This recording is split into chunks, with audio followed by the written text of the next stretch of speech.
Alright, now I'm gonna put some more paint back down and then sprinkle some dirt on here. And again, same principle. Even if some of the dirt kind of rolls off a little bit, I mean, the paint will act as adhesive for that first layer of dirt, okay? Now I'm going to kind of pile dirt up here, up against the road, to make it look, well, you know, like the road is settled in and there's grass growing around it. So that's what I'm going to do. So I'm going to need to use some wet water on this pile of dirt along the road, and then some scenic cement to hold it in place. Let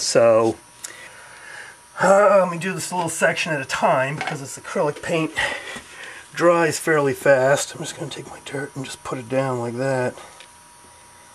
Just like that. Oops, my hand in the way or not? Just like that. And I got a big rock there, but that's okay. It's a nice little scenic element. I've got this little rock here I can push into the foam a little bit. There, like that. And I think another reason why I wanted to kind of shave this down a little bit so that the dirt wouldn't slide off too much. So, but kind of get the idea of what's going on. Got a little acrylic paint on there. Don't want that. It's fine. It'll dry out. Let me go ahead and do another section. And I'm doing it in short sections at a time, just because this acrylic paint dries fast. And actually, this looks, be curious to see, because I just wet my tongue, and because I had gotten a little pain there, and I wet my tongue, and it kind of turned out dark, so I'm curious to see how that's going to look when it dries. I mean, it's going to look like an oil stain there, and that's definitely cool, because I want this road to be a country road, totally beat up. I mean, so this is all, I think as Bob Ross called these kinds of things, happy little accidents.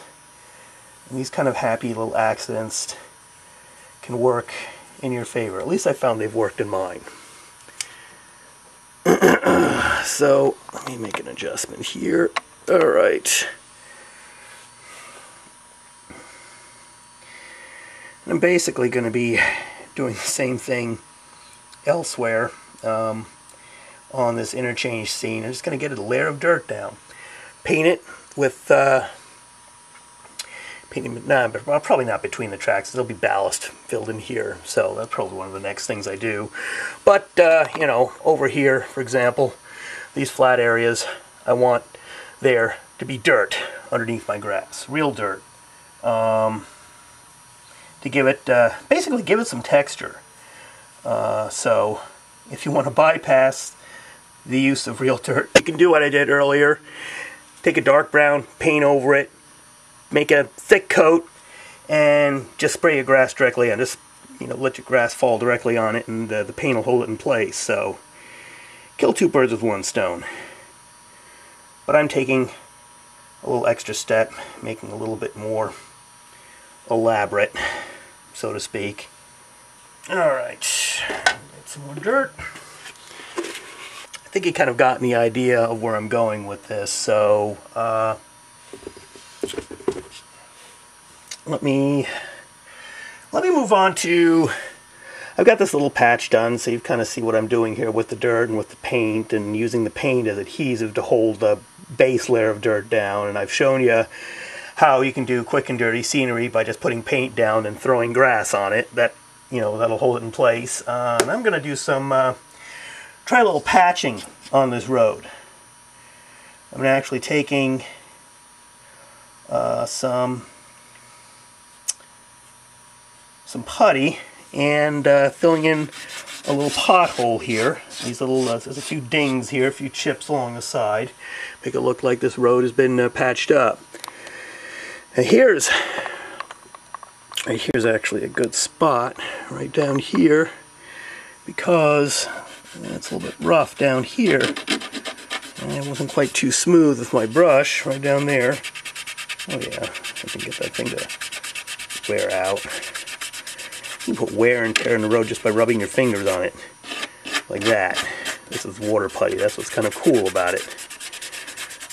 So this is all kind of looking a little worn out. So actually it already looks kind of like a pothole, a patch there. Actually it's more like an oil stain, so that's cool, that'll work. So now I'm just going to mix. I have a small amount of water here.